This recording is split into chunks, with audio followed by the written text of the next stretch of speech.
He had tracked her for 3 days, his finger twitching on the trigger, ready to erase the disruption she represented. Have you ever witnessed something so simple, so genuine, that it shattered your entire worldview? If you're ready for a story about how pure kindness can stop a bullet, hit that subscribe button now. But the moment his mission failed, his life truly began. A dangerous secret that put them both in the crosshairs. The mission was supposed to be clean, swift, and entirely devoid of emotional baggage. Silas Vane, known as the Ghost, in the circles that feared him, stood overlooking the dilapidated community center in Chicago's most volatile sector. He was not merely observing, he was setting up the final strike. Ilara Vance, the woman below, was a complication, a volunteer whose relentless campaigning for resources was beginning to draw unwelcome police and media attention to the organization's most lucrative supply routes. She had to be silenced, removed entirely from the equation. Silas had witnessed death countless times, orchestrated betrayals, and upheld the brutal, cold logic of his position as the city's undisputed Mafia boss. His heart, if he still possessed one, was supposed to be impervious to the pleas of the innocent and the sight of desperation. Yet as he adjusted the scope of his rifle from the abandoned warehouse window, a tremor, not of fear, but of an unknown resistance, ran through him. Ilara was surrounded by 6 children, teaching them how to tend a small, struggling patch of urban garden.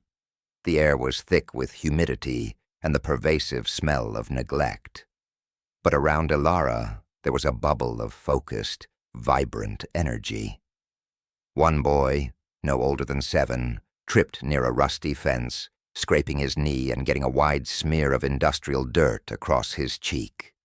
The child, Leo, whimpered, his large eyes welling up with tears that threatened to trace clean paths through the grime. Silas centered the crosshairs on Ilara's head. This was the window. One precise pull, and the problem would vanish. His brain demanded the action. His survival depended on it, yet his finger remained still, frozen above the trigger guard. Ilara did not seem to notice the pain of the scrape or the dirt. She immediately knelt, ignoring the fact that her crisp white shirt, a small luxury in this impoverished setting, was currently covered in dust and mud. She wiped the child's face with her sleeve. It was a careless, instinctive gesture of profound affection and immediate comfort. She then pulled a small cartoon-printed bandage from her pocket and expertly patched the boy's knee, whispering something that made Leo giggle despite his tears. That moment, the casual, unthinking kindness, the blurring of her expensive fabric with the dirt of the street, did something irreparable to Silas Vane. His cold heart froze. Yes, but not in anticipation of the kill. It froze in existential shock. He had expected her to recoil, to pull out a pristine wipe, to maintain the distance between the comfortable and the struggling. Instead, she offered the deepest part of herself, her sleeve, her time, her purity, to a child whose existence meant nothing to Silas's empire. The weapon felt impossibly heavy. His mission was compromised. He lowered the rifle slowly, his gaze locked on Ilara, the target who had somehow just saved him from becoming something irredeemable. He knew, with a sickening jolt of certainty, that he could not kill her. He also knew that failure to execute this order exposed him to a level of danger far greater than any rival gang. This single act of mercy had sparked a secret choice that would destroy his carefully constructed world.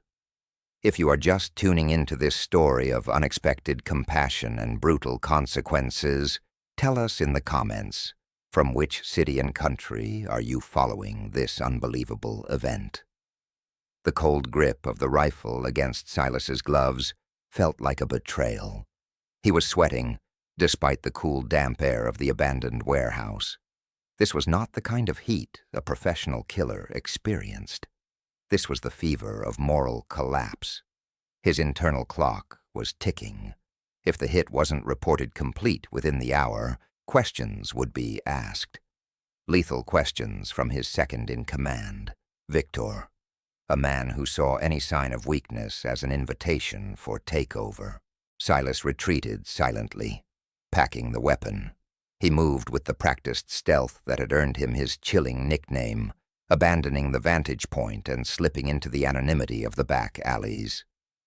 He could still hear Ilara's soft, measured voice floating over the fence, addressing the children with the unwavering patience of a saint.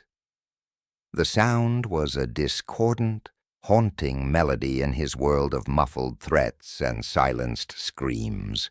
He drove his black, unmarked sedan through the grid of streets he nominally controlled, the familiar landscape suddenly feeling foreign and suffocating. The mission failure was catastrophic. He had defied the explicit orders of the organization's hidden council, all because of a smudged face and a soiled sleeve. It was absurd, weak, and utterly unprecedented in his ruthless career. Silas needed information, not violence now. He ordered his top analyst, Lena, to compile an extensive dossier on Ilara Vance. He didn't want the standard hit profile. He wanted her history, her friends, her fears, the texture of her life. He needed to understand the source of the magnetic purity that had short-circuited his deadly resolve.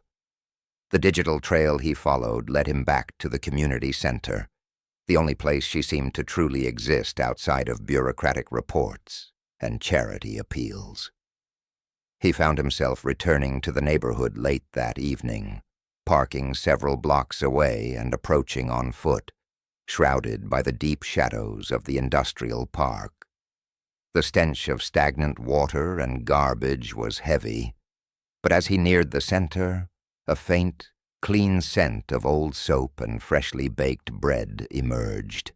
He saw her through a cracked window pane, alone, hunched over a dilapidated ledger, reviewing expenses by the dim, flickering light of a bare bulb. She was exhausted, her shoulders slumped, rubbing the bridge of her nose. The glamour he had initially assigned her, based on the high-profile nature of her social justice causes, was gone, replaced by the reality of grinding, thankless labor. She was struggling, fighting battles with leaky pipes and missing funds, not just his criminal empire. As she stretched, Ilara accidentally knocked a stack of papers to the floor. She sighed, a deep, human sound of frustration, and knelt to gather them.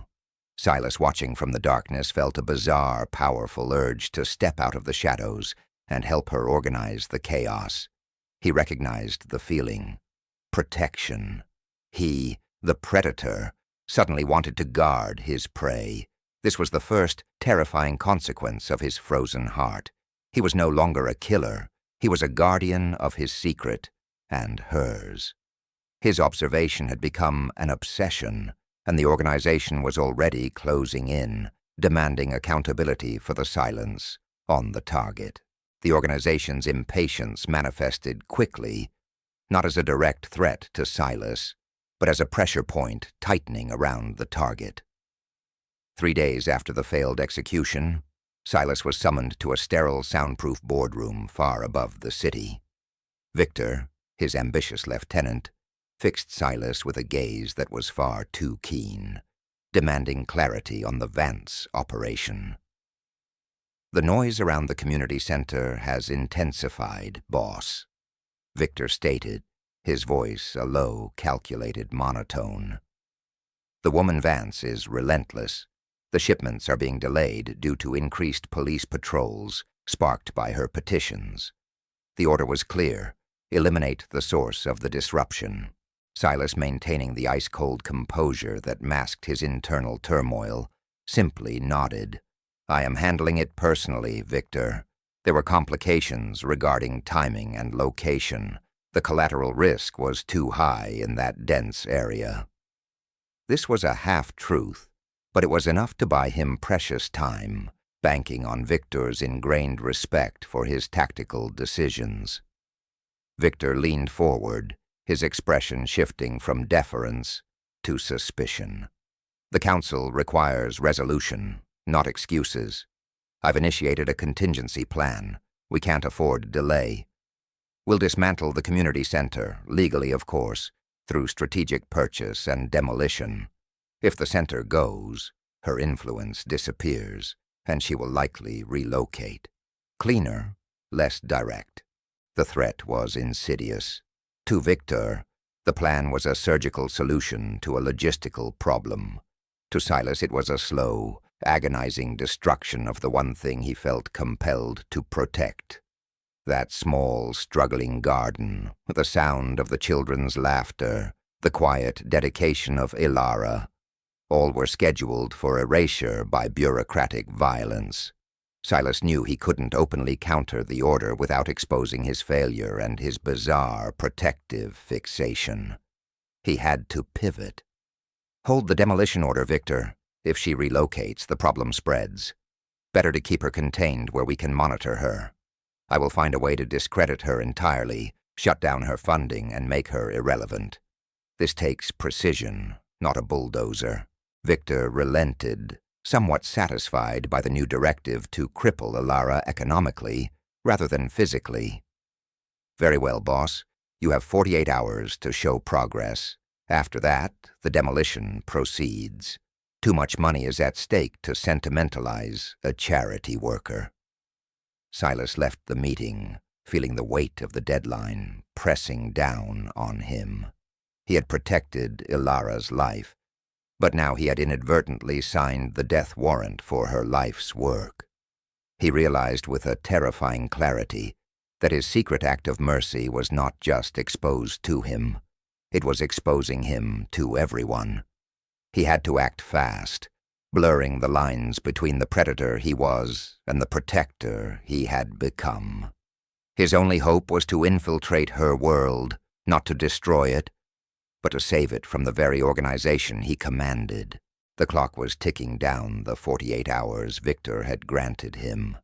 Silas realized that to save Ilara's work, he needed a cover, a sophisticated disguise that would allow the Mafia boss to become a silent benefactor. He chose the persona of a wealthy, anonymous real estate investor looking to funnel clean money into community development for a tax write-off. It was the perfect cloak, mixing legitimate greed with opaque philanthropy. His first action was to secure the center financially. He used offshore accounts to flood her operation with small, traceable donations, enough to stabilize the foundation, but not enough to arouse immediate suspicion from external auditors or the council. However, this required close proximity. He had to meet her, which was the most dangerous move he had made since lowering the rifle. He approached Ilara at the community center during the quiet afternoon lull. The sun cut harsh lines across the dusty floor.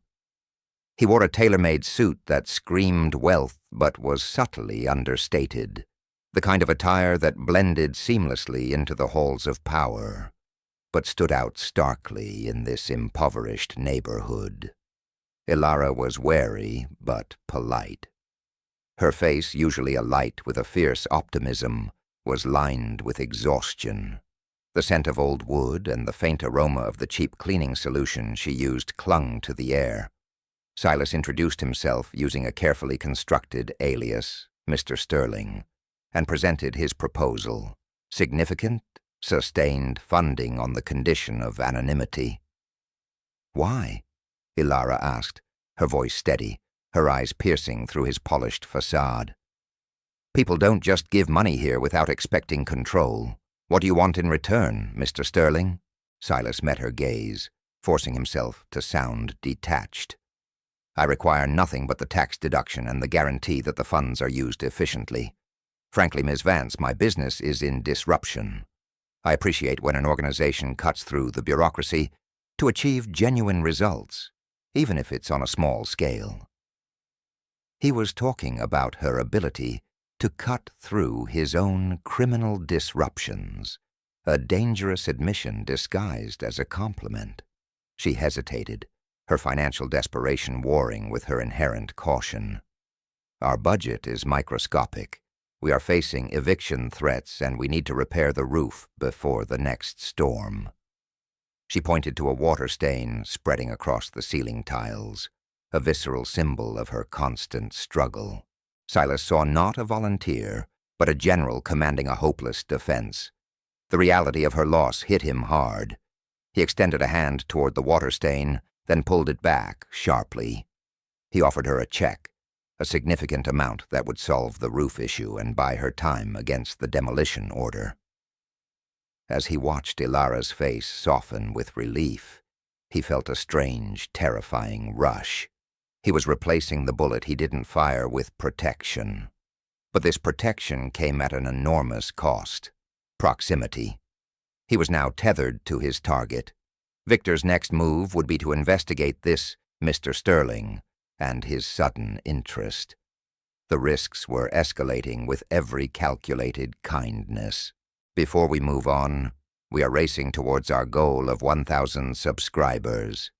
If you are enjoying this story of a mafia boss's impossible choice, please take a second to hit that subscribe button. Your support helps us bring more intense, high-quality stories like this to life. Thank you for being a crucial part of our community.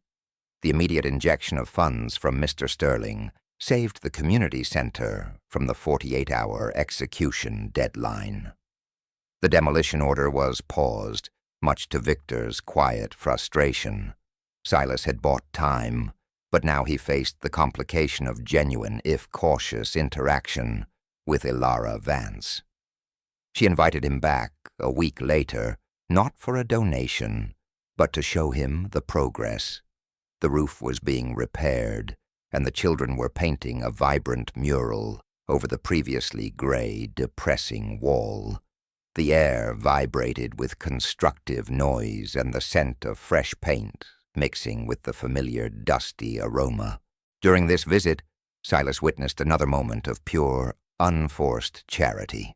Leo, the boy whose smudged face had saved her life and irrevocably changed Silas's, was struggling with a complex math problem.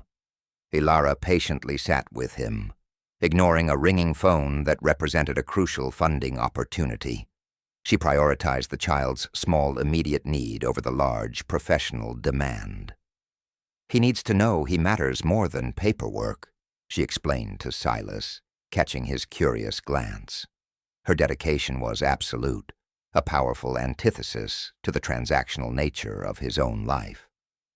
Suddenly, a sleek black SUV, too expensive for the neighborhood, roared past, slowing down just enough for the passenger to toss a crumpled piece of paper onto the curb near Ilara's feet. The children, used to the area's routine aggressions, immediately fell silent, their joy evaporating into palpable fear.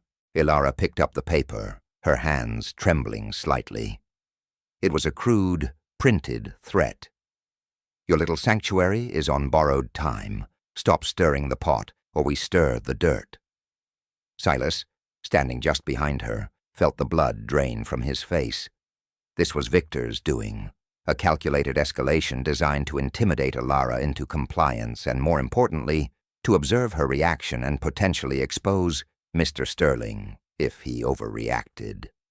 Ilara crumpled the note and, with a visible effort, plastered a determined smile on her face for the children. "Just trash, kids. Back to work. Who wants to paint the sun?" Silas pulled her aside, his voice dropping to a low, dangerous growl. "Miss Vance, this is serious. You need to consider stepping back. These are not idle threats. Your safety is at risk." She met his intensity with her own quiet fire. "You think I don't know that, Mr. Sterling. This is the daily reality here, but I cannot leave them. This center is the only sanctuary they have. If I leave, the wolves win. I need to know why you, a man of your clear resources, are so interested in my stepping back." Silas was faced with the ultimate ultimatum.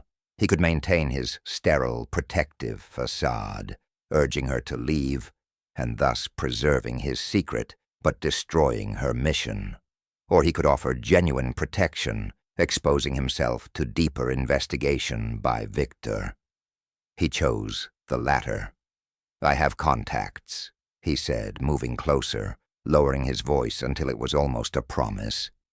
"I can ensure that this center and the children are protected, 24 hours a day. But you must trust my methods, and you must never ask who I am or what I truly do." This was the point of no return. Silas Vane, the Mafia boss, was officially offering a private security detail to his target, using his own criminal network to guard her from his own organization. The cold, logical decision-maker in him was screaming. The part of him that was frozen by the memory of a soiled sleeve was utterly committed. Ilara, desperate and cornered, accepted Mr. Sterling's strange offer. She agreed to the protection under the sole condition that the guards were discreet and did not interfere with the center's operations.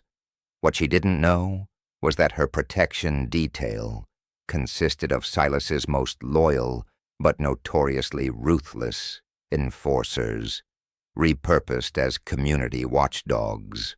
The presence of the men disguised in worn work clothes but carrying an undeniable air of suppressed violence stabilized the neighborhood immediately.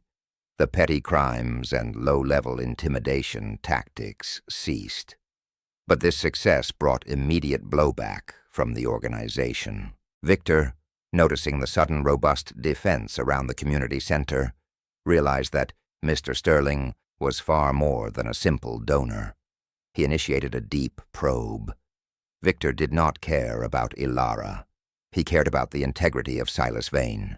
His loyalty was to the power structure, not the man. The sabotage began subtly.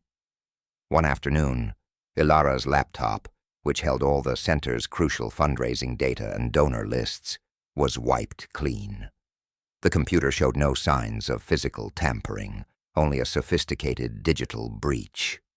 The next day, the center's bank account was briefly frozen due to a fabricated claim of fraudulent activity, plunging Ilara into a panic. Silas, monitoring these attacks remotely, felt the cold fury of betrayal.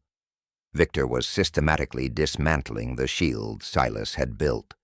The lieutenant wasn't just attacking Ilara, he was challenging Silas's authority and exposing his failure to execute the original command. The gravest violation occurred that evening. Silas was parked several blocks away, conducting surveillance on his own security detail, when he saw the small familiar figure of Leo, the boy, walking home alone after an extended session at the center. A dark, unmarked van, not one of Silas's vehicles, lurched suddenly from a side street. Two figures emerged swiftly, moving with the alarming speed of trained operatives. They grabbed Leo, muffling his small cry, and dragged him inside the van. It was a direct, brutal message. The organization knew the pressure points, and they were escalating to targeted emotional warfare. Silas didn't hesitate.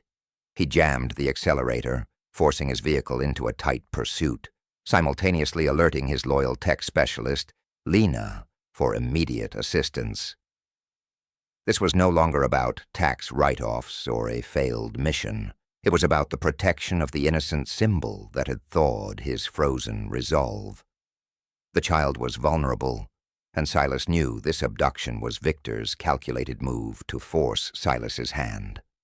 The risk was immediate, and the consequences of revealing himself were terrifying, but nothing compared to the primal need to retrieve the boy whose dirty face had defined his new, dangerous path. Silas pressed the pedal, pushing the engine to its limit. The black van was weaving through the traffic like a hungry shark. He was pursuing his own organization's operatives, a surreal, and profoundly dangerous position. He was operating completely off-book, relying only on instinct and his years of commanding tactical precision. He spoke rapidly into his secured earpiece. "Lena, execute Protocol Ghost Alpha. Scramble Victor's comms and give me eyes on the black van. License plate 4 Charlie 78 Delta. Priority: retrieve the asset unharmed. This is not a negotiation." Lena, hearing the urgency in his voice, a tone reserved for life or death organizational crises, began working immediately. She rerouted traffic cameras, utilizing the city's infrastructure that Silas's empire had illegally woven into its control. Silas knew where Victor would take the boy, the old abandoned meatpacking district on the outskirts of the city, a perfect place for psychological coercion. He needed a plan that was fast and surgical. He couldn't risk a confrontation that exposed his true identity to Victor's men, but he couldn't afford a moment's delay. His plan hinged on misdirection and a quick, overwhelming show of force that wouldn't involve his recognized security detail.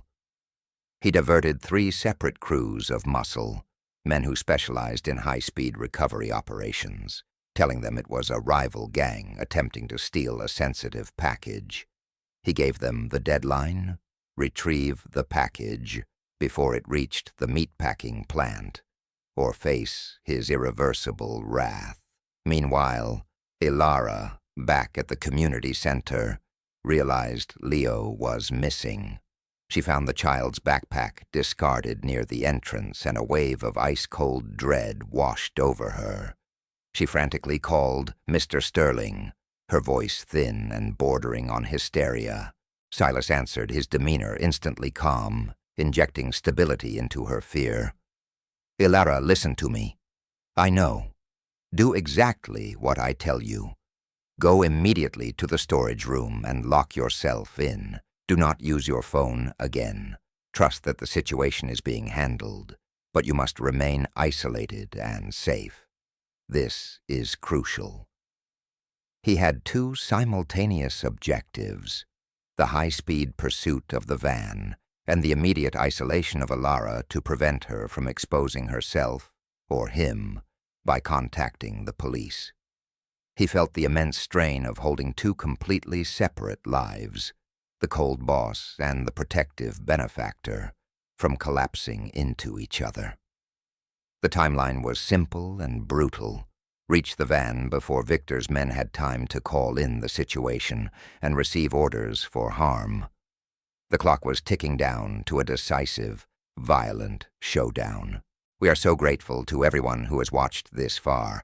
Our content is completely free, and if you are enjoying the intense choices Silas Vane is making, please help us grow by hitting that subscribe button.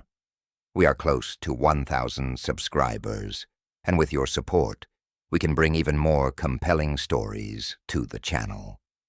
Thank you. The pursuit culminated on a narrow, shadowed stretch of industrial road. Silas's 3 recovery crews, believing they were intercepting rivals, cornered the black van in a coordinated maneuver. The screech of tires and the harsh glare of headlights fractured the evening silence. Silas, maintaining a strategic distance, watched the scene unfold through his binoculars. His men, fierce and efficient, disabled the van quickly. The confrontation was intense and immediate. Victor's operatives, realizing they were outmaneuvered by superior numbers and strategy, surrendered quickly, their mission to secure the boy compromised. Silas's focus was entirely on Leo. One of his loyal enforcers, a massive man named Kane, retrieved the child, who was shocked and sobbing but physically unharmed. Conewood, who had never dealt with a child, looked genuinely lost until he gently placed Leo into the back of Silas's own sedan, which had pulled up discreetly in the shadow of a parked semi-trailer. "You're safe, kid," Silas murmured, his voice softer than any of his men had ever heard it. He checked the boy quickly, noting the trembling hands and the wide, terrified eyes. The only evidence of the ordeal was the tear tracks running through the dirt that had smeared Leo's cheeks again. Suddenly, a voice cut through the tension. A voice Silas knew intimately. Victor stepped out from the doorway of a nearby abandoned rail depot, his face impassive, illuminated by the flashing hazard lights. He had anticipated Silas's intervention and was there to witness the collapse of his leader. A rival gang, boss? Victor's voice was laced with dangerous sarcasm. Or are you losing your touch, running the field yourself for a simple retrieval? Silas stepped out of the shadows, shedding the last pretense of his Mr. Sterling facade. He stood tall, the aura of the undisputed Mafia boss radiating off him. But something fundamental had shifted. He was no longer just protecting his empire. He was protecting his truth. The asset was vital, Silas stated, meeting Victor's challenge. You overstepped, Victor. Using the child was an act of operational cowardice and reckless endangerment. Victor smirked, the darkness in his eyes deepening. Operational cowardice, or an effective test? I think you have finally exposed your hand, Silas. It wasn't the organization you were protecting tonight. It was her. And the boy. Victor gestured toward the car. The council will not tolerate sentimentality, especially when it costs us revenue. You failed to eliminate the target, and now you are actively protecting her. Your secret is exposed, and your position is forfeit. Silas felt the cold return. But this time it was not a moral freezing. It was the calculated, lethal chill of a cornered animal. The crisis had reached its peak. He was openly challenged by his second-in-command, compromised by his own heart, and standing in the darkness with the vulnerable, innocent proof of his failure sitting terrified in his car. The choice was clear. Victor, or the new life he couldn't deny. Silas stood face to face with Victor, the air thick with the unspoken consequence of high treason. The sound of Leo's quiet, hitching sobs coming from the car was the only noise that mattered. Victor had forced the confrontation, and Silas had nowhere left to hide. He dismissed his recovery crews with a single sharp gesture, commanding them to secure the area and wait. He needed this moment of clarity alone with his rival. Victor misinterpreted the move as desperation. You're isolated, Silas. The council has already been informed of your suspicious financial activities, your generosity to the Vance woman. You're sentimental, and sentiment is a liability in this business. Silas didn't deny it. Instead, he looked past Victor, toward the distant city lights, the empire he had built on fear and calculation. He finally understood the vast, suffocating emptiness of that power. The empire was magnificent, but hollow. The community center, however fragile and struggling, held something real, something that shimmered with human connection. The sight of Alara kneeling, sacrificing her clean sleeve for a dirty child, had offered him a glimpse of authentic life, a life his control had always denied him. You are correct, Victor, Silas said, his voice surprisingly calm. I am changing. This organization is a malignancy. It consumes everything it touches, including the small shred of decency some of us were born with. Victor laughed, a harsh, brittle sound. Decency? You are a killer, Silas. Always have been, always will be. You think you can just pivot to philanthropy because one woman wiped dirt from a kid's face? That's delusion. You belong here, in the dirt, making the hard choices. Silas walked a slow circle around Victor, his gaze intense. The hard choice was pulling the trigger that day. I chose the impossible one instead, and now I make another impossible choice. He was choosing to sacrifice his entire life, his power, and his freedom for the chance at redemption. The decision solidified in his mind. He would dismantle his own shadow. He knew he couldn't win this war conventionally. Victor had already alerted the council. but he could shift the battleground. He thought of Alara, locked in the storage room, trusting Mr. Sterling implicitly. He realized he didn't just need to protect her.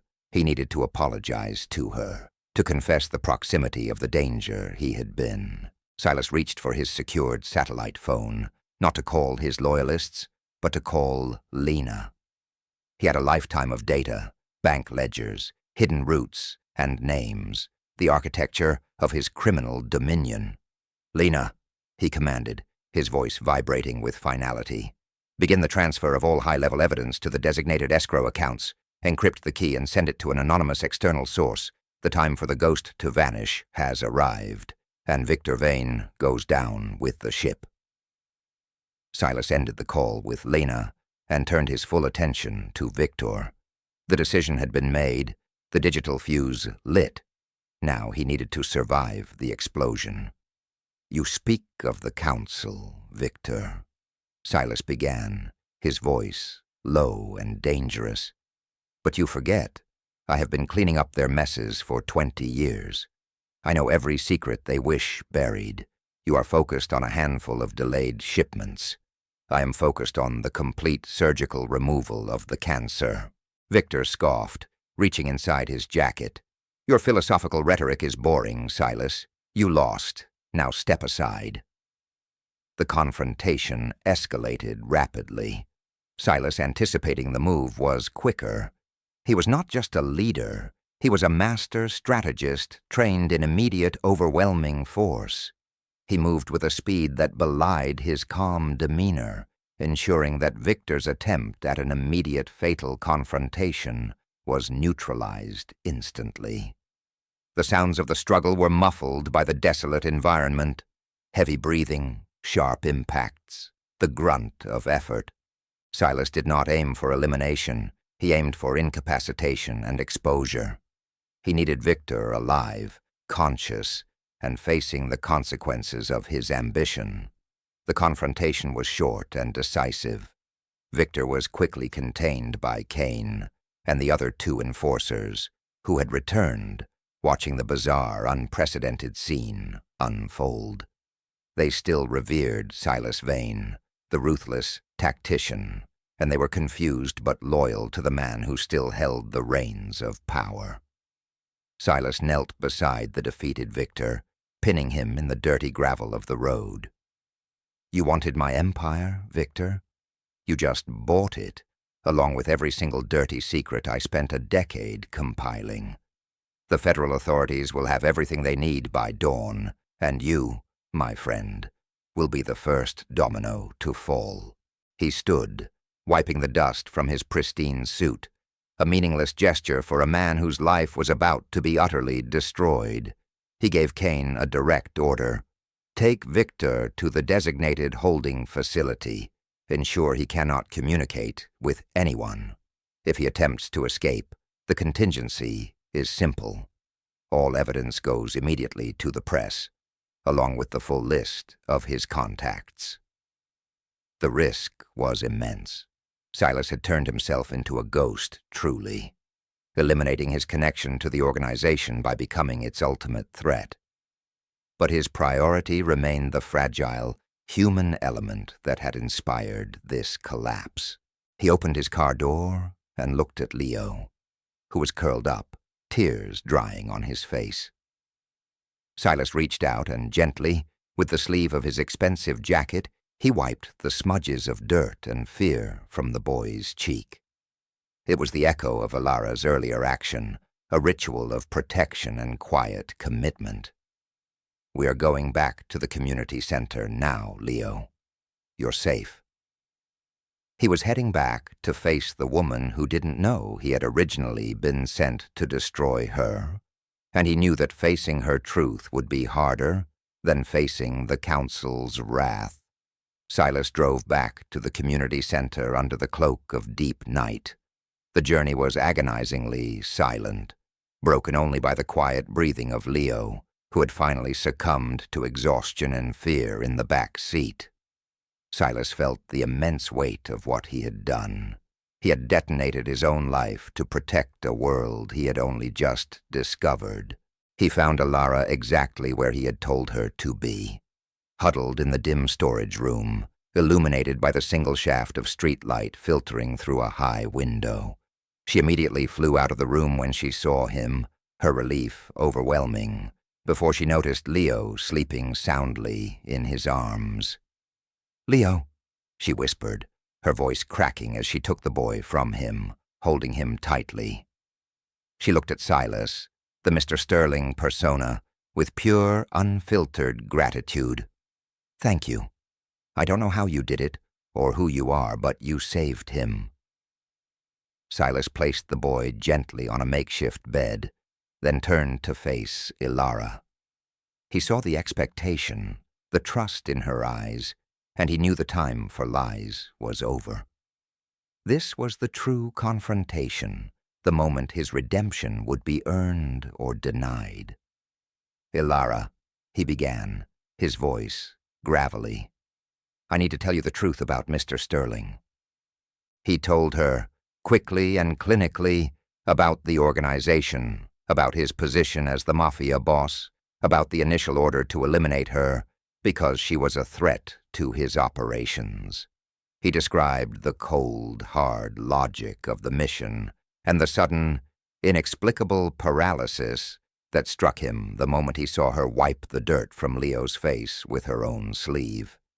He didn't offer excuses, only facts and the raw, terrifying admission of his change. Ilara listened, the color draining from her face, her hands instinctively shielding Leo. Her trust collapsed into horror, suspicion, and a deep, agonizing betrayal. "You were here to kill me?" she whispered, the shock rendering her almost speechless. "All the money, the protection, it was all guilt? Or just manipulation to draw me closer?" "It began as a lie, Ilara, a necessary shield, but the protection became real. The funding became a desperate attempt to save your work from the life I led. Tonight I gave up everything. My men are dismantling the operation. Victor is neutralized, and by dawn, every piece of evidence against the Council will be in the hands of the authorities. I traded my freedom and my empire for your safety and the continuation of this center." He stepped back, his posture one of complete surrender. "I am no longer Silas Vane, the ghost. I am just a man who made a choice to fail his mission, because the sight of a soiled sleeve taught him what he had lost. I don't ask for forgiveness, only that you understand the stakes. You are safe. The organization is finished, but I cannot stay here." Ilara looked at him, not at the powerful killer, but at the broken, exhausted man who had destroyed his own world for her sake. The finality of his sacrifice, the immense payoff of the promise he never consciously made, hung heavy in the air. The realization hit her. The greatest danger to her had also been her only true protector. The silence between Ilara and Silas was heavy, filled with the echo of his confession. She finally lowered her gaze from his face to his sleeve, the cuff that had just wiped away Leo's fear. It was stained now, an accidental smudge of grime mirroring the one that had broken him. Ilara did not forgive him instantly. That was an impossible ask. But she saw the truth of his sacrifice. He had faced the abyss of his own making and walked away, choosing destruction over perpetuating violence against innocence.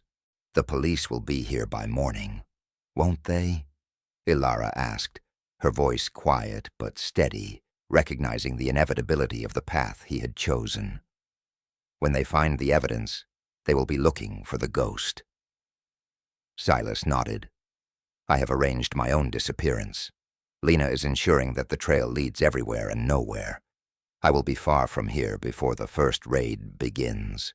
Your statement, Ilara, will be crucial in ensuring that Victor and the Council are held accountable." He walked towards the exit, his shadow long and lonely in the dim light. He had achieved his objective, Ilara and the community center were safe, and the organization that threatened them was collapsing from the inside. He had nothing left to lose except the future he had glimpsed. Ilara called out to him, not using his alias, but the name he had given up. Silas. He paused, turning back one last time. "Why?" she asked, her voice laced with the pain of the revelation, yet softening with a grudging respect. "Why destroy your entire life for us?" Silas looked past her, toward Leo, asleep and finally safe, and then back at the memory of her kneeling in the dirt. "Because," he said simply, the true weight of the answer resonating in the space between them. "I was a ghost. You made me remember what it felt like to be human." He didn't wait for her response. He simply walked out of the community center and into the pre-dawn darkness, the most powerful man in the city, voluntarily erasing himself. Weeks passed. The community center was suddenly surrounded by flashing lights, but they belonged to news crews, not threats. Victor and several key council members were apprehended. The massive trove of digital evidence, anonymously delivered, ensured the organization's swift dismantling. Ilara and Leo were safe, their center financially stable, and now, finally, free from the crushing pressure of organized crime. They painted over the remaining scars of the violence, replacing them with murals of hope and vibrant life. 1 year later, Ilara received an unmarked letter containing a single small photograph, a blurry shot of a simple, rugged mountain landscape, taken by an anonymous figure with his back to the camera. There was no note, no address, but pinned to the corner of the photo was a small, dried flower, known in certain circles for surviving the harshest, coldest altitudes. It was a silent message, confirming that the ghost had found a new, quiet sanctuary, and that his frozen heart had, against all odds, learned to beat again. The single act of wiping away dirt had truly changed everything.